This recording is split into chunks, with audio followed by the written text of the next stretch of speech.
Aleksandra, welcome to TVP World, and thank you very much for taking the time. Lovely to be here. Thank you. So I want to start with this breaking news that J.D. Vance is now on the ticket with former President Trump. What do you make of that choice?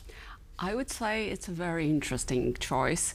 First of all, Vance is a very young senator from Ohio, and he used to be a critic of former President Trump. As I recall, he once called him an idiot in social media. So it's an interesting choice, but also I understand the political strategy behind this. What is it?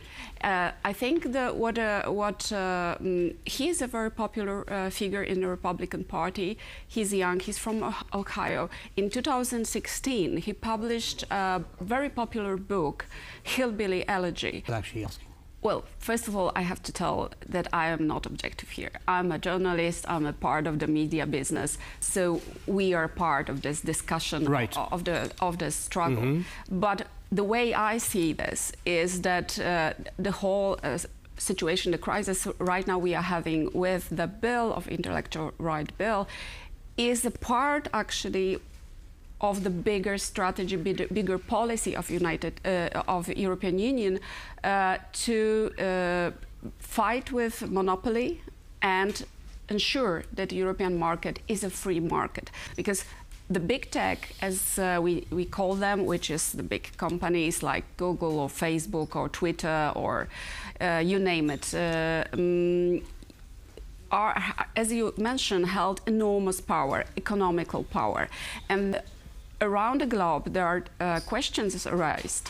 Should politicians really be afraid or should think about this amount of power in the hands of single company or a few companies?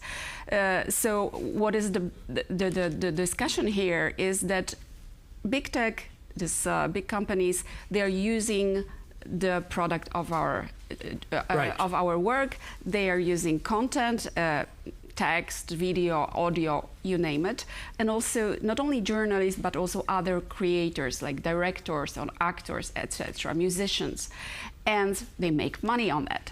So the story for the last, I would say, decade is how to make this bargain fair, how to price this work and content, the intellectual rights, and how big tech should pay. Right. And for the last decade, the big tech really tried to lobby against this. So they gave this narration, the story that they are just a provider. They are not the media. So right now, European Union changed this narrative. We have the bill, and the Poland, I have to stress, is the last country that have not yet implemented the law. So we are really, really looking forward to do it. So yes, as you say, the European Union's, it's called the Digital Single Market Directive, a mouthful if ever there was one. What would that require of the tech companies?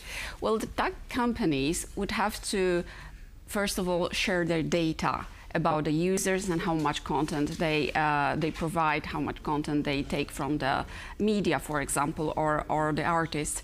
And also, they would have to pay the first share during the negotiation. And this is the tricky part, because we, the media, the smaller company, in comparison, we are afraid that the big tech would really try to make those negotiations so long that there will be no end to it. That's why Polish media approach legislation and politicians to establish some kind of intermediary. So the institution, a public institution that would bring together media and the platforms and enable this process of negotiation to really be fair Right. and actually that would happen at the end of the day. So level playing field, basically. Yes, and right. this is the story right now. What I would like to say, also add maybe. Very quickly, though, please. Yeah, that this is not only about media and platforms. Right. It's about democracy, and I know it's a big word, but also we are talking about the market that we share the information. Absolutely, and freedom of speech as well. Lots of topics. Unfortunately, well, we don't have time today to do it, but do come back soon.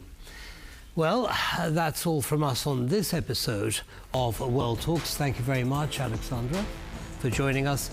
And but don't go away, as always, lots more coming up. Goodbye for now.